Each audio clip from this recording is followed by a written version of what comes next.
in 1936 there was a flood in Pittsburgh, Pennsylvania, and I was working on the north side of the city in a cleaning plant, and the water was coming down the street in a hurry, and we had to hurry out of there and get to town so that we wouldn't be caught in the flood. So the business that I worked with was flooded out to the ceiling, and I didn't have any work at that time, and all the people that I knew I was a willing worker. So a friend of mine came around one day and asked me would I like to press some silks out in Mount Lebanon, and I said certainly, because I wanted to work. And so they told me where to go, and I went out to Mount Lebanon, and I met Horace out there. The first time I saw him, I didn't like him. He tried to flirt with me, and I turned my head, and I didn't like him. So I worked there, and then when I went back to my place of business to work, they weren't nice to me anymore because I had a fractured hip, and I couldn't stand up all day and press. They let me sit on a tall stool. And when I went back to work, they would take the stool and hide it, and I would have to stand all day on my leg, and by the end of the day I would always have to crawl out of there. And I did that for 2 weeks, and I couldn't imagine why they had to change a part for me, because I was their favorite before. So after 2 weeks, I said, I can't take this anymore to myself. And I put in my resignation, didn't know where I was going to go for a job.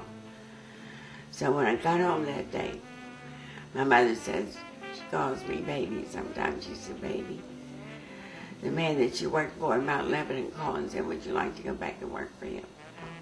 And I said, certainly I would. So I called him. He told me that they're not open on Mondays, but they come on Tuesday. So I went on Tuesday. So when I went back, I don't know, I had a different opinion of Horace.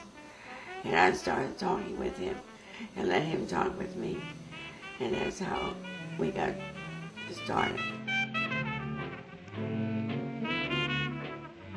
I had 3 children. The firstborn was Gailya, but she was my stepchild. And then Horace was my first maternal child, and then Marcia. When I married Horace Jr., Gailya was a year old. Horace was previously married, and his wife died indirectly from childbirth. So she was 1 year old when I married him.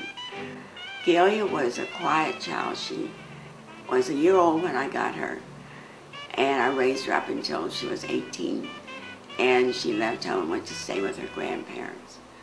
She had 2 grandmothers, and she stayed in between both because they were very selfish, and they wanted Gailya to be with them all the time. So when she became 18, she was permitted to leave home.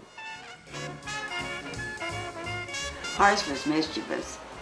He always wanted to know what something was made from. He would knock over lamps and run, and I couldn't keep table lamps for anything because he just liked to hear the crash of glass. And as soon as he knocked the lamp over, he would run out of the house and run down the street. And when Christmas time came, if he got a wagon, he'd tear the wagon apart to see how it was made, and he put it back together.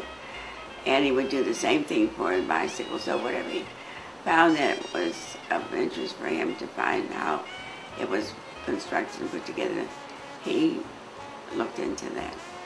But other than that, Horace was as a regular boy. Marcia was the second child born, and she was a quiet baby. She hardly ever cried, if at any time.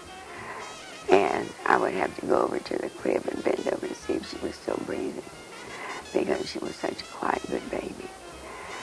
And she was easy to raise.